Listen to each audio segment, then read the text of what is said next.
Você escolhe o que quer assistir e quando assistir. Você ouve o que quer e quando quer. A gente sabe que você está conectado. A gente sabe que você está ligado. Vestibular URI. Dê um play na sua carreira. Inscrições até 20 de novembro. Prova única dia 25 de novembro.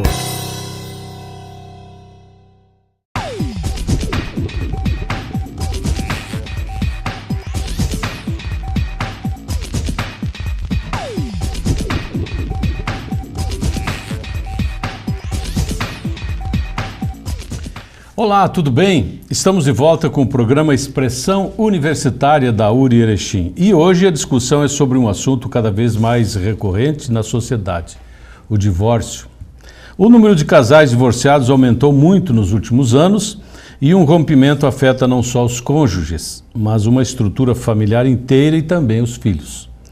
Para contextualizar essa importante discussão e também entender como conduzir situações desta natureza, o programa de hoje recebe a psicóloga Maria Crepaldi, da Universidade Federal de Santa Catarina, que esteve na Semana Acadêmica de Psicologia discutindo esse mesmo assunto. Professora, seja bem-vindo ao nosso programa. Como contar a notícia de um divórcio para os filhos, professora?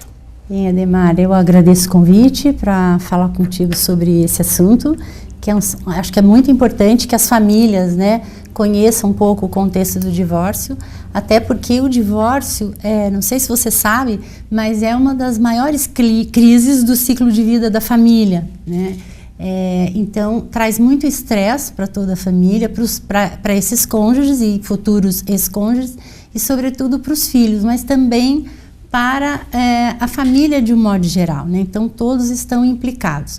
Isso não significa que as pessoas não devem se separar ou não podem se separar, O importante é que nós pensemos no contexto do divórcio, como esse divórcio vai se efetivar, Eu acho que o grande estresse é o como ele acontece, E realmente é um estresse muito grande para as famílias, sobretudo se tem muito conflito, e conflitos seguidos de litígio, ou seja, se isso vai parar na justiça, como acontece na maioria dos divórcios, Pelas desavenças, pelos não entendimentos, pelas dificuldades em se fazer os contratos pós-divórcio, pela guarda dos filhos, com quem os filhos vão ficar, sobre como educar esses filhos em duas famílias que agora vão se formar, que os autores chamam de famílias binucleares. Então tudo isso é muito importante, é importante que se trate disso com cautela e atenção. E nessa separação é bem possível que estejam surgindo mais duas famílias, uma para um lado e outra para o outro. Isso, então os problemas podem se tornar mais complexos e necessita de uma melhor compreensão por parte do casal e dos próprios filhos, Sim, você usou uma palavra corretíssima. Então essas famílias binucleares, elas envolvem um nível de complexidade muito grande, E que é preciso, quem trabalha nesse campo de família, é importante que compreenda essa complexidade. Eu não disse que isso seja complicado, mas é complexo, ou seja, envolve uma série de variáveis, como por exemplo, os cônjuges, os próximos cônjuges, quer dizer, com quem essas pessoas vão se casar. Então, a gente sabe que no Brasil as famílias monoparentais estão aumentando bastante em número, isso a gente pode constatar pelo IBGE, não é? E nessas famílias monoparentais, a maioria são chefiadas por mulheres. Então, quem recasa mais no Brasil é o homem, a mulher recasa menos. Então, muitas vezes se tem uma família binuclear, cuja mãe está com os filhos e o marido, o ex-marido, recasa e muitas vezes esse pai se afasta dos filhos, que é um problema sério, Então, isso é mostrado em pesquisa, que quando os homens se separam das suas esposas, eles se afastam também dos filhos. Então, quem está nos ouvindo, quem está nos assistindo vai dizer, mas eu não fiz isso. Ótimo que não tenha feito isso, porque na verdade o pai, o envolvimento paterno é fundamental no desenvolvimento da criança. A criança tem direito à convivência com esses genitores, e os adultos não podem impedir. Então, nessas famílias binucleares, tem que haver muito entendimento, porque quando ocorre o divórcio, O que ocorre de fato é a separação legal, o que não significa que haja também uma separação emocional. Então, muitas vezes, esses cônjuges ainda estão, às vezes os dois, ligados, mesmo depois de terem se casado. Isso acontece, pela minha experiência, eu vejo isso com muita facilidade, né? E muitas vezes tem um que está já desligado emocionalmente e o outro ainda ligado. Então é muito difícil num divórcio que ambos estejam com essa relação emocional bem resolvida. Então os conflitos vêm daí, geralmente, porque se tudo está bem resolvido, cada um vai cuidar da sua vida, cuida dos filhos, às vezes cuidando muito bem dos filhos e tudo bem. Então essa família não vai ter problema, esses filhos não vão ter problemas.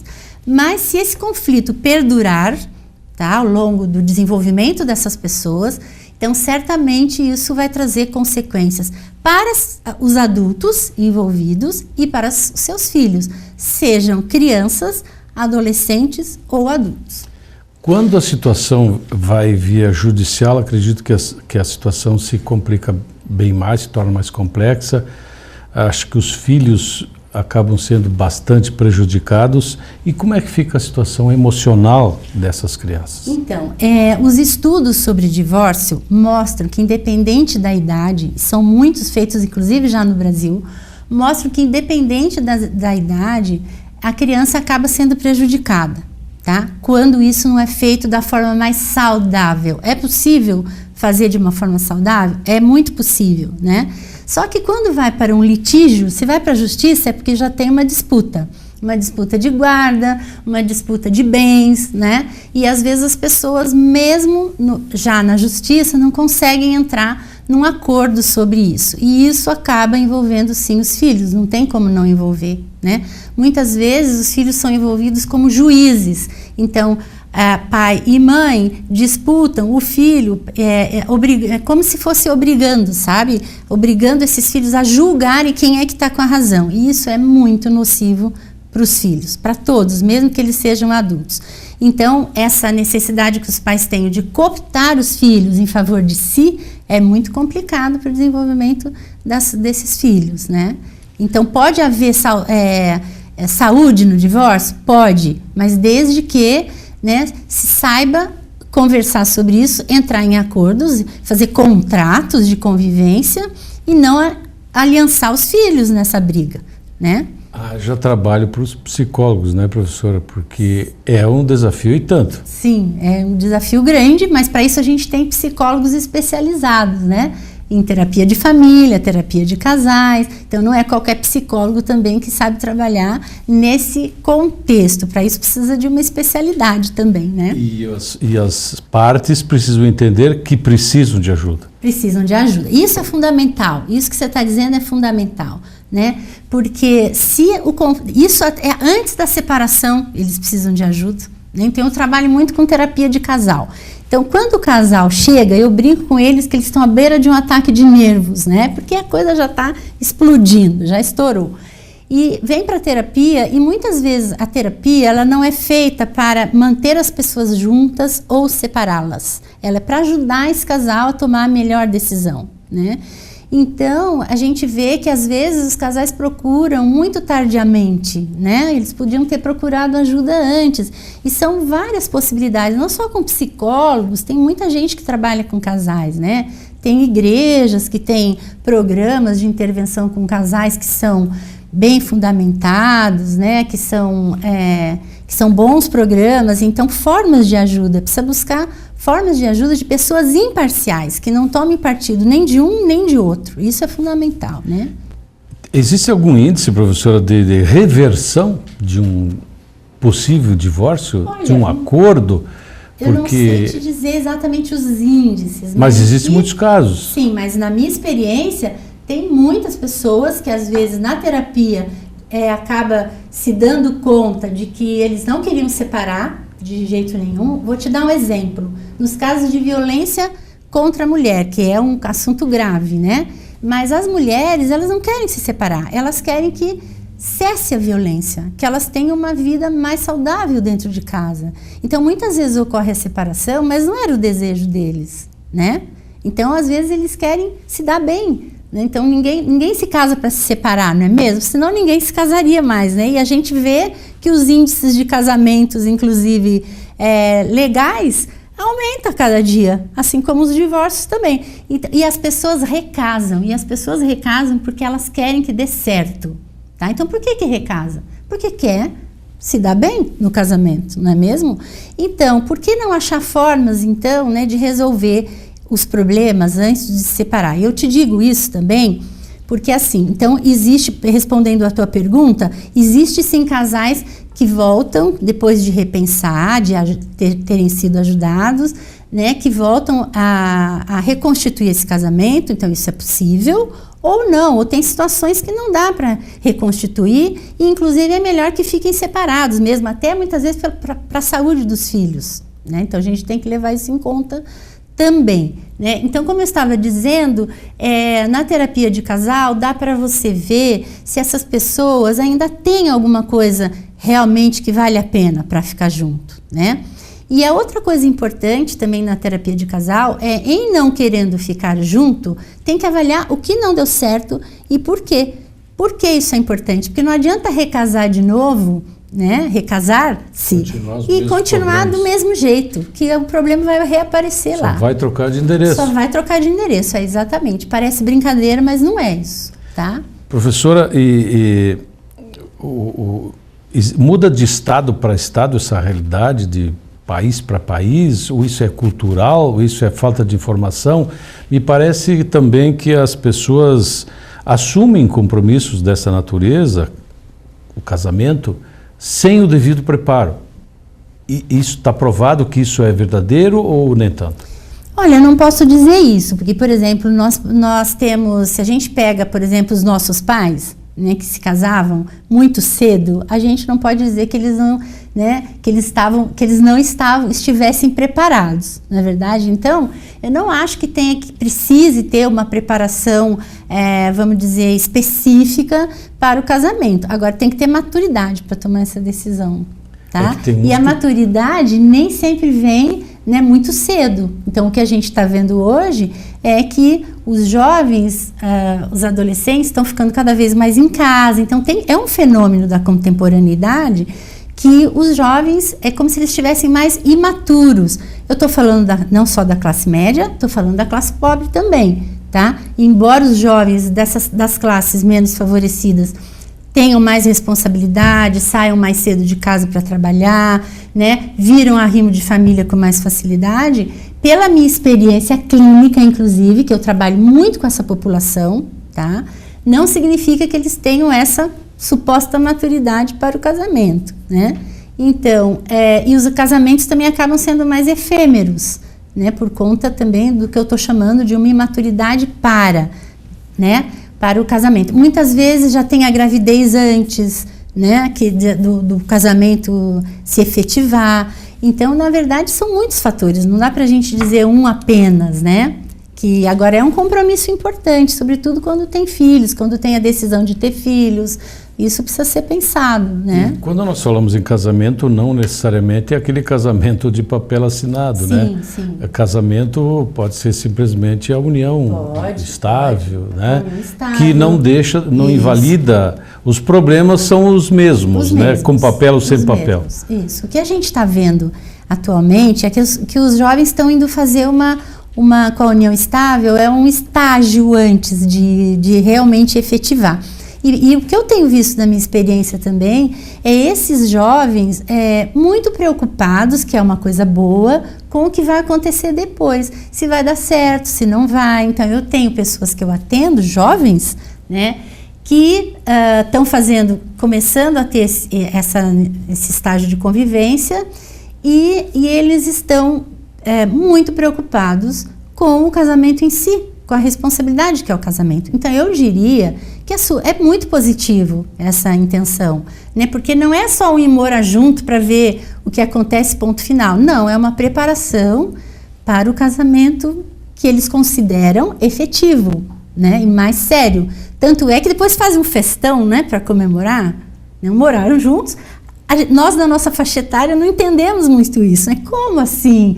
Viveu junto, já está casado e depois faz uma festa enorme para comemorar, mas isso tem um significado importante que a gente tem que considerar, porque efetivamente essa necessidade de selar esse compromisso, né? O que também não significa que pode durar, às vezes daí 3 meses separa, mas pelo menos é bem intencionado, né? Eles estão bem intencionados, eu acho.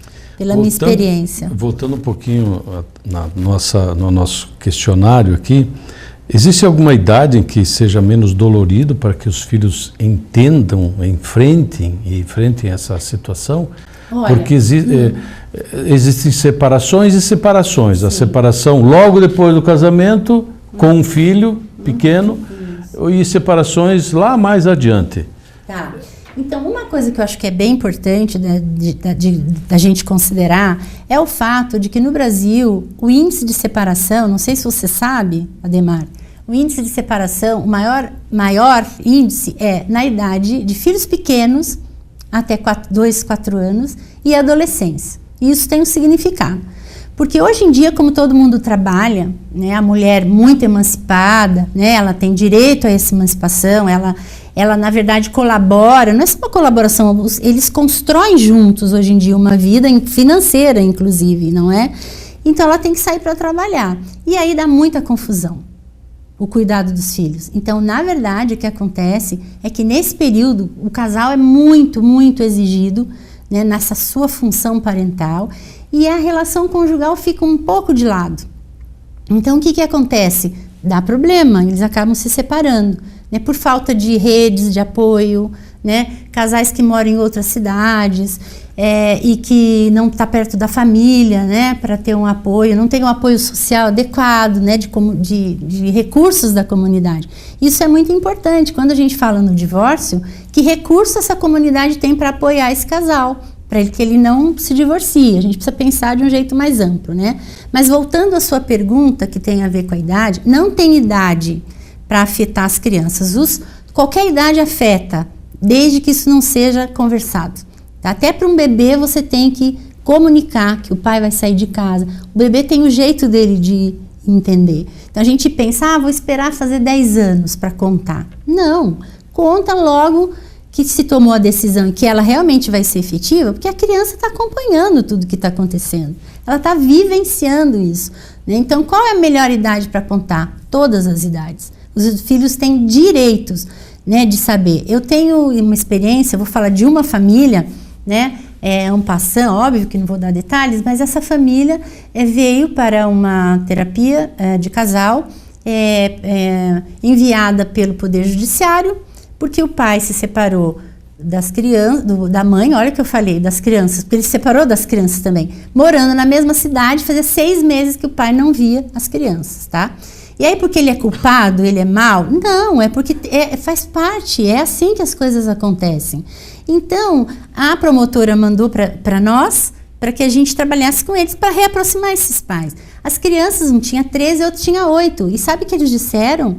A gente não sabia o que estava acontecendo com eles. Eles não foram comunicados, uma criança de 8 e uma criança de 13, que os pais estavam se separando, só souberam que o pai saiu de casa, e efetivamente vivenciaram isso, porque o pai, de fato, saiu de casa, e contatos, então na justiça foi decidido que ficaria com a mãe, o regime de visitas, era um casal até que se dava bem, sabe, não tinha conflito assim explícito ou conflitos graves entre eles, né? Mas falta de combinações, de decidir como seria melhor. E foi parar na justiça, porque a mãe foi procurar justiça porque o pai se afastou. Por isso, e ela não queria isso, ela queria que o pai tivesse convivência, que as crianças tivessem o direito, né, de conviver. Então, e eles não sabiam. E um deles falou para nós, o de 8 anos, me disse, sabe que eu achava que quando o casal se separa, um filho tem que ficar com um e outro filho tem que ficar com o outro. Então, na fantasia da criança, né, na imaginação da criança, aí se ela não tem informação, ela vai imaginar as coisas mais diferentes, né, e às vezes nocivas para o desenvolvimento dela. Portanto, tem que ser franco com as crianças, né? Evitar os conflitos na frente da criança, isso é fundamental, porque isso afeta muito a criança, mesmo adulto, né? Mesmo filho adulto, é muito afetado por conflitos, né? Por isso que se fala bastante do diálogo no casal com os filhos, para que eles compreendam permanentemente o que está acontecendo, o que é a família, o que a família faz, o que os filhos fazem, comportamento de um e de outro. Com certeza. E os casais e as famílias, de uma forma geral, não agem dessa forma, né? A gente acha complicado às vezes, né? Porque na verdade é difícil educar, né? É muito difícil. Não é fácil educar. Que só o professor que tem que educar, né? Pois é, não é a escola que tem que educar. A educação principal, primordial, deve ser feita em casa. Eu digo sempre que a escola é um coadjuvante dos pais na educação, né? Ela tem uma função muito específica, mas a função primordial de educar é dos pais, não é da escola, né? E existe um conceito que é de coparentalidade, e isso significa o quê? Que os pais têm que coordenar, né, essa atividade educativa dos pais, porque tem acordo, mas tem desacordo, né? Às vezes os pais educam sozinhos, né, lidam muito bem com a criança, mas um sabota o outro, né? Um prejudica, denigra a imagem do outro para o segundo, e assim vai para o primeiro, né? Então isso é bem complicado, né? Na verdade, que é o maior problema na educação é essa desavença, o desacordo e a sabotagem que a gente chama, né, enfim, do parceiro. Isso mesmo em casais que aparentemente se dão muito bem, ou que se dão bem de fato, né? Então tem essa desavença. Antes de terminarmos o nosso tempo, eu gostaria que o senhor abordasse uma questão. A senhora falou antes que a mulher está buscando a sua independência, a sua valorização profissional, mesmo assim não recebe a devida qualificação, o devido reconhecimento. E nesse processo todo, onde é que entra o machismo? Que não está aí, de repente, uma razão de que nós, homens, não aceitamos muito essa realidade, não especificamente da independência da mulher, mas da independência. Quer dizer, o homem tem um compromisso até agora, estancou aqui, vai para outro compromisso, como a senhora mesmo falou, e esquece que teve outros compromissos assumidos.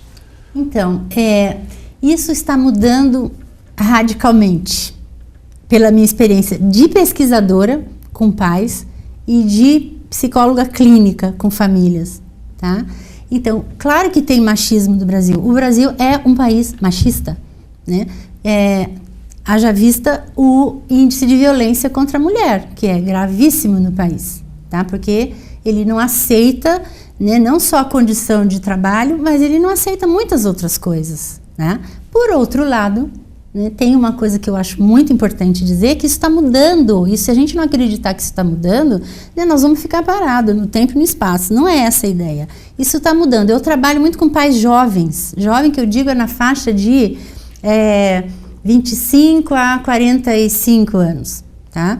E o pai, eu estou falando do pai, homem, quer participar muito mais, hoje em dia, da educação da criança, do cuidado da criança. Eu tenho uma pesquisa mostrando, entrevistamos o pai dessa faixa etária e o avô vendo como o pai lida com o filho, que inclusive participou do nascimento da criança. Ele disse para nós: eu tenho inveja do meu filho, eu tenho inveja porque com os meus filhos eu não pude ter essa experiência de participar do parto. A gente, quando era, na minha época, ele disse, nós começávamos a ser pai muito tarde, porque era depois que a criança já falava, já caminhava, 3, 4 anos. Hoje não. E é uma reivindicação, inclusive, do pai divorciado. Eu tenho pesquisa com o pai divorciado. O pai divorciado está dizendo: eu quero ter direito à convivência com meu filho, não só a visita. Por isso que hoje existe a guarda compartilhada, né? Então, isso, felizmente, está mudando bastante, né? A mulher hoje não é um requinte ela trabalhar fora, né? Aliás, a mulher sempre esteve no mercado de trabalho, desde que o mundo é mundo, e até no Brasil. Só que o trabalho dela não era valorizado, não era remunerado, né? Então, o trabalho fora de casa não é uma novidade da década de 60. Não, sempre teve. Só que era mais desvalorizado, né? E hoje é muito mais frequente. E hoje a função dela dentro da família não é só educar, né? E as funções como como esposa, mas ela trabalha, né? Ela é uma profissional que está dentro de casa, seja qual for o trabalho dela tem que ser muito valorizado. Para encerrar realmente, professora, qual é o papel dos avós? Ah, bem lembrado, os avós. Nós temos avós para que... não prejudicar, para ajudar, para não prejudicar os... Então, você disse bem, porque tem avô e avó que é risco para o desenvolvimento da criança. E tem avó que é proteção, tá? Que avô que é risco para o desenvolvimento é aquela que se mete em tudo, que quer educar do jeito dela, que tudo que ela faz é melhor do que a filha e o filho estão fazendo, que dá tudo que a criança quer. Não digo aquele presentinho a mais que os avós dão, que é dar... Influenciar nada. Isso, mas influenciar a ponto de, por exemplo, nós temos famílias que nos procuram porque tudo que os pais fazem, a avó desfaz, a avó desautoriza. Eu estou falando por experiência clínica, né? Coisas que eu vejo, não é que eu acho, né? Eu vejo isso acontecer nas famílias. E tem avós não, que são fatores de proteção, que são coadjuvantes, que são pessoas que ajudam mesmo essas jovens famílias, né, que precisam desse apoio que eu falei ainda há pouco, né? Então eu chamo de fatores de proteção para o desenvolvimento das crianças e dos casais também, né, dos pais. Professora, que bom que a senhora veio atender o nosso pedido para preencher esse espaço, porque acredito que a gente tenha contribuído com o nosso telespectador. Vamos prestar muita atenção nisso, para que a gente transforme, a partir disso, o nosso mundo um pouco melhor. Grato, então, pela sua atenção, pelo nosso espaço, e se a senhora voltar, e faço votos que volte logo, certamente teremos prazer em recebê-la aqui novamente. Muito obrigada. A você que está em casa, mais uma vez, o nosso muito obrigado pela sua atenção.